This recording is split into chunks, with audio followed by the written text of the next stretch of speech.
여러분들의 마음의 상처를 받으면 어떻게 하십니까? 요새는 이거를 줄여서 마상이라고 하는데, 어른들도 상처를 받습니다. 아이들도 그렇고. 살다 보면 다 내 뜻대로 되지 않기 때문에 상처는 받을 수밖에 없습니다. 이 상처를 받았을 때에 어떻게 대처하느냐에 따라서 그 상처 때문에 몇십 년 후에도 괴로워하는 일이 안 생길 수가 있어요. 그 상처가 어떤 것이든 나의 마음에 상처를 주었다면 그건 더 이상 담아놓지 말고 다 쏟아내라고 그렇게 심리상담 전문가들이 그렇게 이야기합니다. 쏟아내라는 것은 뭐예요? 담아놓지 말라는 것은 뭐예요? 사람은 그 감정이나 기억들을 담아놓을 수 있는, 또 담길 수 있는 그릇이에요. 그래서 내가 그것들이 담겨져 있을 수도 있고 내가 그것을 끄집어내서 쏟아내서 다시 원상태로 돌릴 수도 있어요. 그릇이란 존재가 그렇잖아요. 담아놓을 수도 있지만 꺼내놓을 수도 있는 거. 오늘 우리가 읽은 성경 말씀에서도 하나님은 우리를 지으신 토기장이고 또 우리는 주님의 지음을 받은 그릇들로 표현하고 있습니다. 여기서만이 아니라 사도행전에도 사도 바울을 주님이 나의 택한 그릇이라고 표현합니다. 같이 읽어보겠습니다. 시작. 주께서 이르시되 가라. 이 사람은 내 이름을 이방인과 임금들과 이스라엘 자손들에게 전하기 위하여 택한 나의 그릇이라 그랬어. 이때는 사울이었죠. 사울이었던 사람이 주님의 은혜를 받고 바울로 이름을 개명할 때에 그의 계획은 뭐였어요? 세상에서 잘 나가는 게 그의 계획이었는데 하나님은 그를 이방인들과 임금들과 이스라엘 자손들에게 복음을 전하기 위해서 택한 나의 그릇으로 표현하죠. 그리고 또 아내를 연약한 그릇으로 표현합니다. 베드로전서 3장 7절 같이 읽습니다. 시작. 남편들아 이와 같이 지식을 따라 너희 아내와 동거하고 그를 더 연약한 그릇이요 하면서 역시 사람을 그릇으로 표현하고 있어요. 사람을 그릇으로 표현한다는 것 자체가 뭐예요? 담아놓을 수 있다는 거예요. 또 끄집어낼 수 있다는 그런 용도가 있기 때문에, 그렇게 할 수 있기 때문에 그렇게 표현을 하죠. 오늘 말씀처럼 주님의 그릇인 우리가 어떠한 그릇으로 살아가야 될지를 오늘 말씀을 통해 살펴보고 또 결단하는 그런 시간이 되시기를 주의 이름으로 기원드립니다. 아멘. 그러면은 주님의 그릇으로 귀히 쓸 그릇이 되려고 하면 어떻게 해야 되느냐 말씀을 하나씩 살펴봅시다. 21절 같이 읽습니다. 시작. 토기장이가 진흙한 더미로 하나는 귀히 쓸 그릇을 하나는 천히 쓸 그릇을 만들 권한이 없느냐. 아멘. 자, 오늘 이 말씀을 읽으면은 토기장이가 진흙을 만들 때 귀히 쓸 그릇 또 천히 쓸 그릇을 만든다는 거예요. 그거는 이해가 되는데 하나님과 나의 경우로 대입해 보면은 또 화가 날 수도 있고 이해를 못할 수도 있어요. 다 똑같은 사람인데 누구는 귀히 쓰고 누구는 천히 쓴다. 사랑의 하나님이 어떻게 그럴 수 있지? 다 귀한 거 아니야? 이렇게 오해하실 수도 있는데요. 하나님이 귀히 쓸 그릇을 천히 쓸 그릇을 만든다는 것은 하나님에게만 주권이 있는 게 아니에요. 하나님이 그렇게 만들었잖아요. 근데 나의 선택으로 반은 50%는 나의 선택으로 귀히 쓸 것이 될 수도 있고 천히 쓸 것이 되기도 하는 거예요. 이거 하나님이 그렇게 만들어놨기 때문에 운명론자처럼 하나님이 그렇게 딱딱딱 정해놨기 때문에 난 이렇게밖에 될 수 없어. 이건 절대 아닙니다. 분명히 이 세상에는 믿는 자가 있고 안 믿는 자가 있어요. 오늘 말씀에 유대인이나 이방인이나 그 그릇이 우리라고 그랬어요. 그러면 그릇은 믿는 자를 말합니다. 믿는 자인데도 그 믿는 자 중에서 그 사람의 선택에 의해 귀히 쓸 그릇이 되기도 하고 천히 쓸 그릇이 되기도 한다는 이야기입니다. 디모데 후서에도 이런 말씀이 나오지. 같이 읽어봅니다. 시작. 큰 집에는 금그릇과 은그릇뿐 아니라 나무 그릇과 질 그릇도 있어 귀하게 쓰는 것도 있고 천하게 쓰는 것도 있나니. 자, 그릇이 우리 믿는 자라고 할 때에 큰 집은 뭘까요? 천국이겠죠. 천국에는 금과 같은 믿음을 가진 자, 은과 같은 믿음을 가진 자, 나무 그릇, 질 그릇 다 여러 종류가 있다는. 여러분 예수 믿으면 그 믿음으로 천국 갑니다. 근데 천국에서 상급 받는 거는 다 똑같지가 않아요. 주님이 분명히 말씀하셨어요. 어떻게? 행한 대로 보응해 주겠다. 행한 대로 상급을 받을 것이다 라고 말씀하셨기 때문에 이렇게 천국에서 차이가 나요. 여러분이 생각해도 충분히 이해할 수 있어요. 어렸을 때부터 예수 믿어서 80평생을 예배드리고 기도하고 또 헌금하고 봉사하고 전도했던 사람과 안 믿다가 죽기 바로 직전에 예수 믿고 세례받고 영접해갖고 겨우 구원받는 사람하고 어떻게 똑같은 천국에 살겠어요? 사람이 생각해도 그거는 합리적이지 않죠? 그러니까 하나님이 정확하게 성경에 써놓은 거예요. 너희 행한 대로 받을 것이다. 그 행함에 따라 금그릇이 되고 은그릇이 되고 나무그릇, 질그릇이 될 수 있다는 거죠. 그러니까 이거는 하나님이 정해놓은 게 아니에요. 그래서 하나님이 나를 천히 쓸 그릇으로 만들어 놨나봐 하고 오해하고 원망할 일이 아닙니다. 우리가 주님의 그릇으로 귀히 쓸 그릇이 되려면 어떻게 해야 되느냐? 크고 굵은 글씨 같이 읽어봅니다. 시작. 나를 지으신 하나님의 권한을 인정해야 합니다. 아멘. 자, 주님이 나를 지었어요. 나를 지었다는 게 뭐냐? 우리 교회에서는 뭐 수도 없이 나온 얘기가 뭐예요? 나의 부모를 하나님이 결정했어요.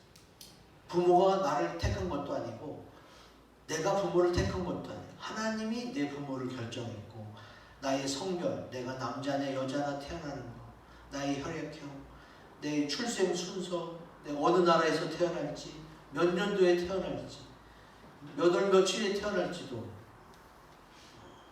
그리고 아주 사소한 것까지도 다 주님이 하나님의 계획 속에 분명히 쓰실 목적이 있어서 이 땅에 보냈어요. 하나님이 보낼 때는 귀하게 쓰려고 보냈어요. 근데 주님의 그런 귀하게 쓰려고 하는 목적을 내가 얼마나 믿고 따라서 순종하느냐에 따라서 어떻게 해요? 금그릇이냐 은그릇이냐 나무그릇이냐 질그릇이 되는 거죠. 여러분 하나님의 귀히 쓰는 그릇이 되려면은 먼저 나를 지으신 하나님의 권한을 인정해야 되는 거예요. 여러분 생각해 보세요. 나의 모든 것은 하나님이 다 이미 가장 최고의 인생이 될 수 있도록 계획을 해 놓으셨어요. 그런데 딱 한 가지 길만 계획해 놓은 게 아니라 하나님의 계획이 있지만 인간의 선택이 필요하잖아요. 하나님 50%, 인간 50%란 말이에요.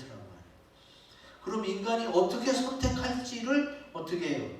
하나님이 자유의지를 주신 거잖아요. 그러니까 하나님은 어떻게 해요? 1에서부터 10까지, 뭐 1에서부터 100까지 여러 가지 길을 준비했어요. 최고의 길을 선택해서 간다면 나는 귀히 쓸 그릇으로 큰 집에 금그릇 은그릇이 될 것이고, 그렇지 않고 그냥 하나님의 뜻을 알면서도 자꾸 내 마음대로만 간다면 어떻게 돼요? 저절로 상급이 줄어들 수밖에 없고, 또 저절로 하나님이 예비해 놓으신 많은 상을 내가 다 누리지 못하겠지. 그래서 하나님의 계획은 분명히 있다. 그러나 하나님의 계획은 딱 한 가지만 있는 게 아니다. 하나님 뜻 안에서 여러 가지 선택을 할 수 있도록 하나님이 예비해 놓으셨다. 그거를 기억한다면 우리는 어떻게 해야 돼? 감사가 나올 수밖에 없어요. 내가 이렇게 살아온 것, 나의 선택도 있었지만 하나님이 미리 준비했기 때문에 이렇게까지 될 수 있었구나 하고 하나님의 권한을 인정할 수 있습니다. 하나님이 이렇게 하셨다는 것을 믿고 감사할 때에 그게 하나님의 권한을 인정하는 거예요.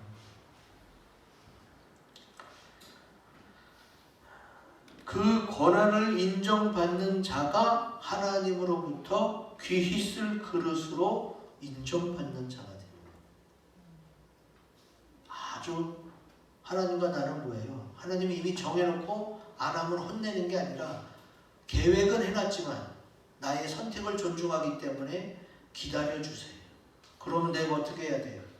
하나님이 최고의 계획을 세웠을 때에 그 최고의 첫 번째를 내가 선택한다면, 그 하나님의 권한을 인정한다면 어떻게 해요? 그때 내가 비로소 귀히 쓸 그릇이 되는 거예요. 그래서 여러분에게 어떤 선택을 하든지 항상 하나님께 여쭤보고 선택하라고 하는 거예요. 왜? 하나님은 최고의 것을 예배해 놓으셨기 때문에 그렇습니다. 하나님 왜 나를 이렇게, 이런 부모, 이런 환경에서 이렇게 살게 하셨나요? 하고 원망할 것이 아니라 하나님이 나를 이렇게 지으셨구나. 저는 사실 가난하게 살았어요. 아버지도 10살 때 일찍 돌아가셨어요. 근데 저는 저의 가난이나 아버지가 일찍 돌아가신 거에 대해서 한 번도 불평이나 원망을 한 적이 없어요. 그 자체도 또 하나님의 은혜죠. 근데 내가 유일하게 불평하고 불만한 것은 나의 성격 때문에. 나는 왜 이렇게 내 자신을 표현하지 못할까? 내 느낌을 얘기를 못하겠어요. 그래서 맨날 꽁꽁 내 마음속에만 있는 거예요. 내 느낌은. 밖으로 표출을 안 하니까. 오죽했으면 저는 아직도 기억나요. 초등학교 때 신발 사러 갔는데 그 신발 가게 아저씨가 자꾸 물어봐요. 어떻게 응? 신발 편해? 근데 저는 편해요, 좋아요, 뭐 이런 얘기를 못하고 가만히 있어요. 그러면 신발 가게 아저씨랑 어머니가 그러면 그냥 괜찮은가 보다 하고 알아서 선택해서 가는 거예요. 내가 40몇 년 전 아직도 생생해. 그 신발 가게와 그때 신은 신발과. 왜 나는 표현을 못할까? 또 교회 성가대에서도 누가 막 팔을 꺾으면서 장난해. 이렇게 하면 아프지? 물론 장난이죠. 근데 나는 아픈데도 참았어. 너무 아파서 울 때까지도 나는 참았어. 그러니까 뒤에서 장난으로 팔을 꺾던 사람이 아니 아프면 얘기하고 그만두면 되지 왜 이게 울 일이야 하고 이해를 못하더라고. 나는 억울하기도 했지만 나는 왜 말을 못할까? 제가 그런 사람이었어요. 지금 여러분이 보면은 말 잘하는 사람 그렇게 보겠지만 예전에 저는 그렇게 자기 자신을 표현을 못하는 사람이었어요. 그때 그 성가대에 서 있을 때 그때 뒤에서 이렇게 팔 꺾었던 애 다 기억나요. 근데 나는 왜 그럴까 도대체. 그래서 그런 불평 불만이 있었어. 근데 이제 목회를 하다 보니까 차라리 그렇게 표현을 못하고 말을 못하는 게 그게 더 낫더라고. 목회자가 그냥 금방 눈치채고 금방 알아서 막 화내고 막 이것저것 지적하고 막 있는 소리 없는 소리 다 해대면 좋은 게 더 없어요. 그래서 하나님이 목회를 시키려고 그렇게 하셨나? 여전히 나는 완전히 해결된 건 아니에요. 그러나 만약에 목회를 하기 위해서라면 그렇다면 이해를 한다. 그런 깨달음을 주셨어. 모든 사람이 다 자기 자신을 잘 표현하는 건 아니에요. 오히려 잘 표현하는 사람이 거의 없어. 근데 내가 당할 때, 내가 답답할 때, 내가 정말 이거를 얘기하고 싶은데도 말이 안 나올 때 이런 성격을 가진 사람들이 주로 착한 사람들이에요. 근데 그거는 좋은 게 아니에요. 최소한 하나님에게라도 표현을 해야 돼. 사람들에게는 표현을 잘 못해도 하나님에게만이라도 실컷 표현을 해야 돼. 우리가 본 동영상에서 그 심리 상담가가 어떻게 했어요? 남편이랑 얘기하다가 그 옛날 이야기가 나왔는데 그냥 새벽까지 통곡하며 울었대잖아요. 그러니까 사람마다 다 자기도 모르게 어렸을 때부터 쌓여온 상처들이 자기를 괴롭히는 거, 무의식 속에서. 근데 예수를 믿고 성령을 받고 막 기도하다가 그게 해결되거나 또 아니면 본인이 스스로 꺼내서 해결될 수도 있죠. 가장 좋은 해결 방법은 하나님을 통한 또 성령의 임재와 충만을 통해서 해결하는 게 좋아요. 그런 걸 몰랐는데도 예수 믿고 성령 받으면 해결받아서 얼굴이 환해지는 거예요. 몰랐는데도. 왜? 하나님께서는 다 아시니까. 어떤 게 상처가 됐고 어떤 게 쌓여서 앙금으로 남아있는지 하나님은 다 아시니까 그거를 치료해 주시는 거예요.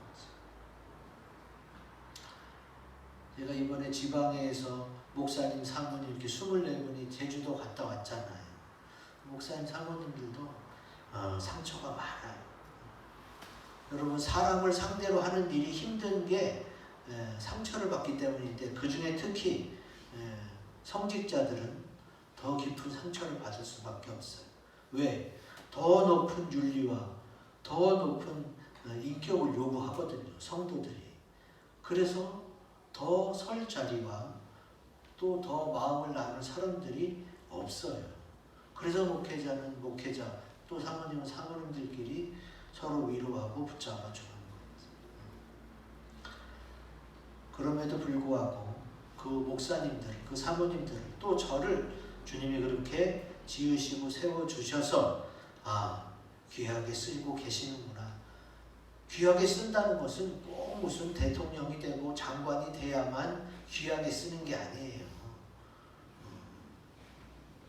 부자와 나사로를 보세요. 부자는 불못에서 고생했고 나사로는 거지였지만 아브라함 품에 있었잖아요. 그러면 누가 더 잘 산 거예요? 나사로가 거지로 살았지만 천국에 갔으니까 훨씬 더 잘 산 거지. 거지 나사로가 하나님, 나를 이 모양으로 지으신 하나님을 원망하기가 더 쉬웠잖아요. 근데 안 그랬어요. 거지 나사로는 예수를 믿었거든. 그래서 영원한 천국에서 주님과 살 수 있었던 거고, 부자는 희희낙락했지만 하나님을 받아들이지 않았다. 내 형편과 환경이 불평, 불만으로 이어질 수는 있지만 그러나 이 모든 것을 하나님이 주관하셨다고 인정할 때에, 하나님의 권한을 인정할 때에 우리는 자유함을 얻고 주님으로부터 귀 쓸 그릇이 되는 줄로 믿습니다. 아멘. 자, 그 다음 말씀을 보면은 22절, 23절에는 진노의 그릇이 나오고 긍휼의 그릇이 나와요.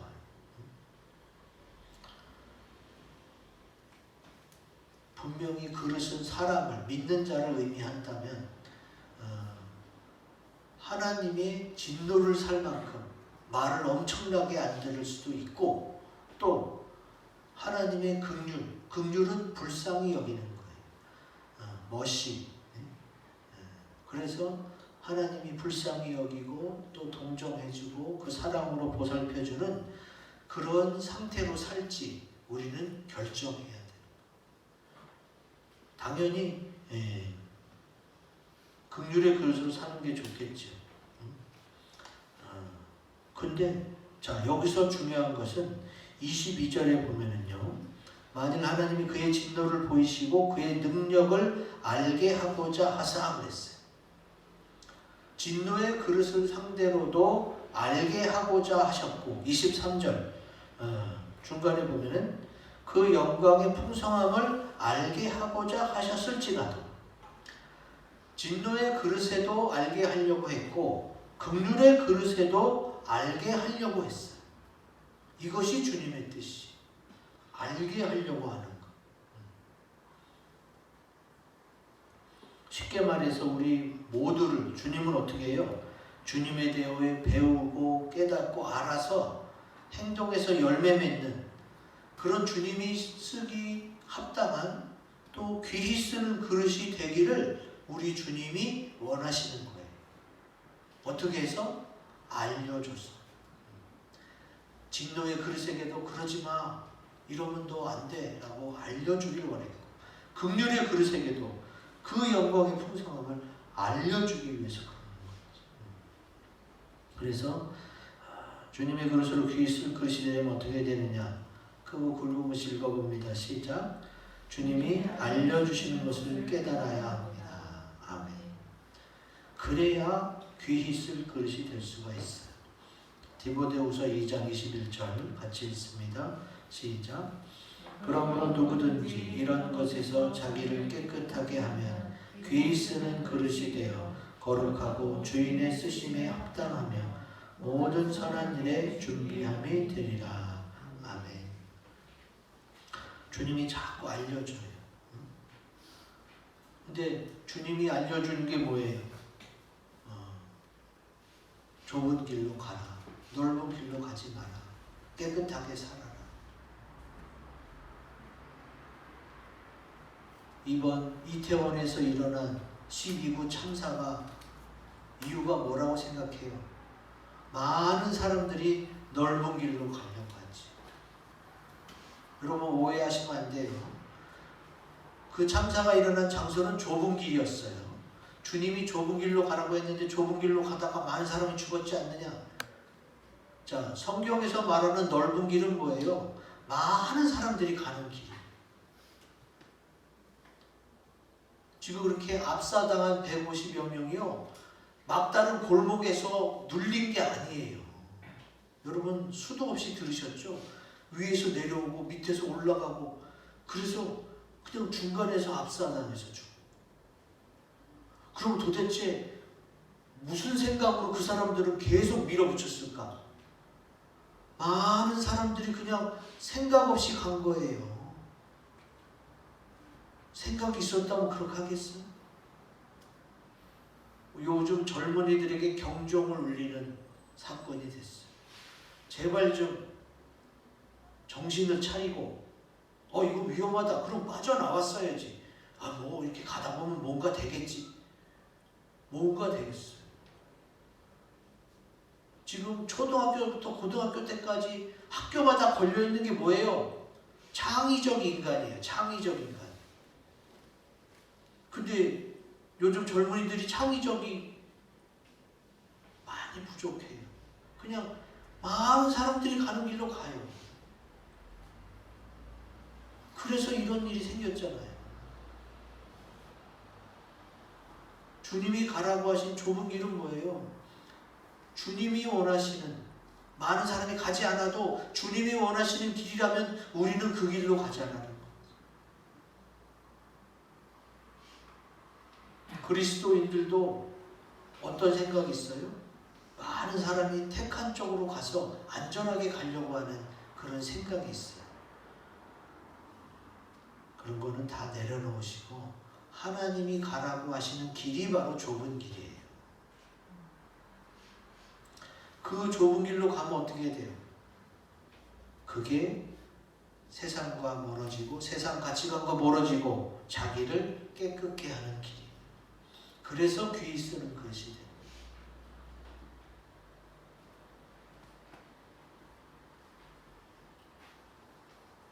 요즘에 뭐 대학생들도 막 주식을 하고 주식을 많은 사람이 하는데 주식하는 게 잘못이란 게 아니에요. 주식할 때 많은 사람이 피해를 봐요. 대부분 뭐라고 그래요? 많은 사람이 사면은 따라 사고 이러다가 피해를 보는 거예요. 주식을 열심히 공부해서 주식을 잘 알아서 잘 투자하면 좋겠지만 그러지 않고 그냥 잘 모르면서 일확천금을 원한다? 그거는 주식시장 자체에서 용납이 안 되는 일이에요.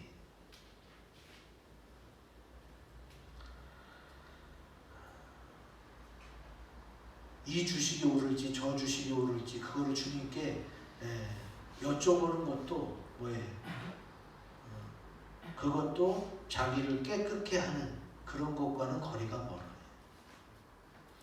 여러분이 소망을 가진다면 하늘 소망을 가져야 돼요. 주님이 뭐라고 했어요? 도둑도 없고 좀도 쓸지 않은 천국에다가 너희 상급을 쌓으라 그랬잖아요. 그러면 내 노후 자금 재테크 어떻게 해요? 하나님께 맡겨야지. 하나님께. 목사님은 주의 종이니까 그러지만 뭐 성도들은 뭐가 있어서 하나님께 맡겨. 저에게만 하나님이 아니에요. 여러분에게도 하나님이고 하나님이 주의 종만 책임져 주는 게 아니에요. 제발 그거를 믿으시라고. 그걸 믿으면 아주 기쁘고 즐겁게 내가 얼마를 살든지 살다가 갈 수 있는데 그걸 못 믿으면 맨날 그냥 사람들이 말하는 넓은 길로 가는 거예요.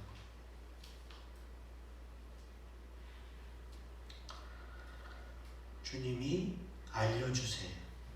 진노의 그릇으로 갈 것 같으면 그러지 말라고 알려주시고 긍휼의 그릇으로. 긍휼의 그릇은 왜 그래요? 주님이 불쌍히 여겨 주셔야 용서해 주고 도와주고 인도해 주실 거 아니에요. 인생은 하나님 보시기에 불쌍할 수밖에 없어. 왜? 앞날을 모르니까. 그리고 또 마귀가 그렇게 괴롭히니까.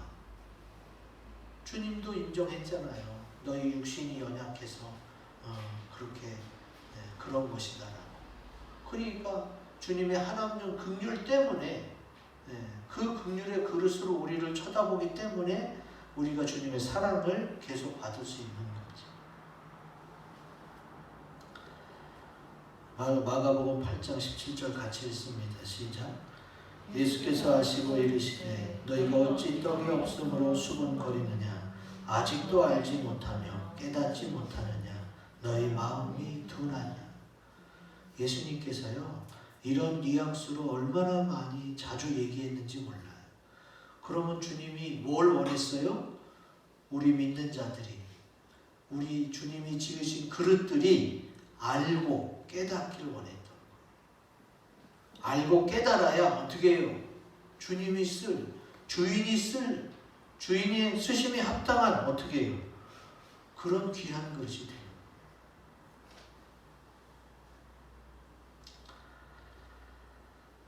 그리고 마지막 24절은 그릇은 우리니 곧 유대인 중에서뿐 아니라 이방인 중에서 부르신 자니라 그랬어요. 자, 이스라엘이 입장에서 보면 예수님은 유대인이고 이스라엘 사람이었어요. 우리는 한국인이니까 우리도 이방인이에요. 그런데 주님이 우리나라를 사랑해서 이렇게 많은 성도, 이렇게 많은 교회를 허락하셨죠. 물론 코로나로 인해서 줄기는 줄었지만 그래도 여전히 우리는 비율로 보면 선교사를 가장 많이 파송하는 그런 기독교 민족이에요. 우리나라가 기독교 국가는 아니에요, 공식적으로. 그러나 외국인들이 비행기 타고 우리나라에 도착할 때 놀랄 정도로 아니 이렇게 온 세상을 덮는 빨간 불빛은 뭐냐? 교회 십자가다. 이 나라가 기독교 국가냐? 기독교 국가도 아닌데 이렇게 교회가 많고 예수 믿는 사람이 많으냐? 여러분, 전 세계적으로 우리나라 교회가 세계 10대 교회에 3개나 들어가 있어요. 기독교 국가가 아님에도 불구하고. 참 주님의 은혜지.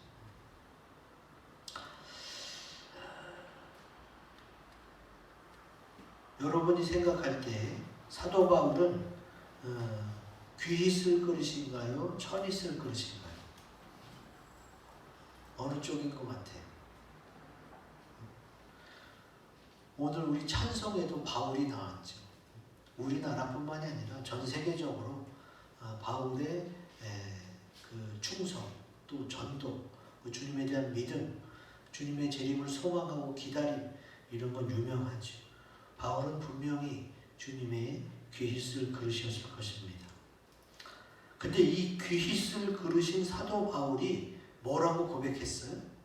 사도 바울의 고백을 여러분 기억하시죠?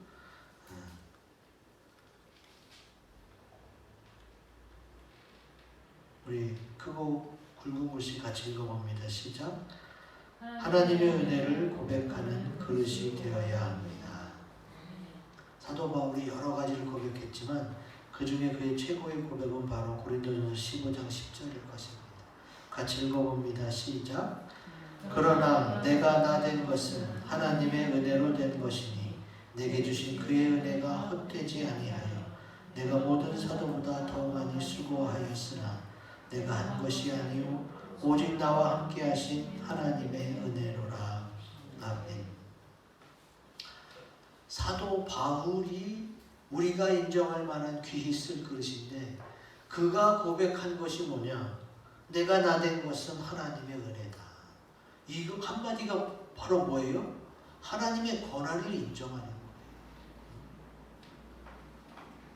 그리고 또 내가 수고했는데 이것조차도 내가 잘한 게 아니라 이게 나와 함께 하신 하나님의 은혜라는 거지. 이렇게 주님의 은혜로 내가 이 땅에 태어났고 또 주님이 알려주셔서 그래서 열심히 주를 증거하고 전파했는데 그리고 또 많은 교회가 세워진 것조차도 내가 수고는 했지만 이거 하나님의 은혜다 라고 고백하는 거예요. 그래서 바울이 이런 고백처럼 주님의 은혜입니다. 모든 것이 주님의 은혜입니다. 라고 고백하는 자가 어떤 자냐? 바로 주님이 인정하는 귀히 쓸 그릇의 사람이다.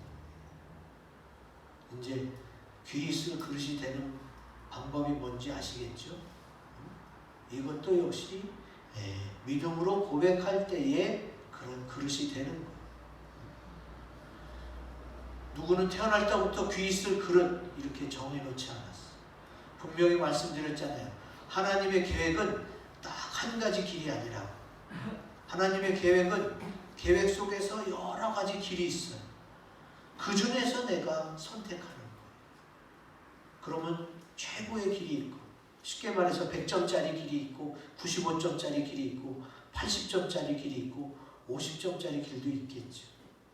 그런 선택에 의해서 금그릇, 은그릇, 나무그릇, 질그릇으로 나뉘어지게 될 겁니다.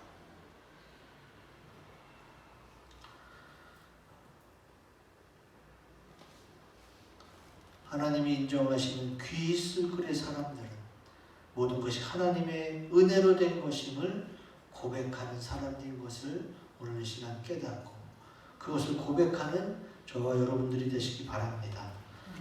주님께 쓰임받는 귀한 그릇이 되기 위해서 시간 다짐하는 기도 시간을 갖겠습니다.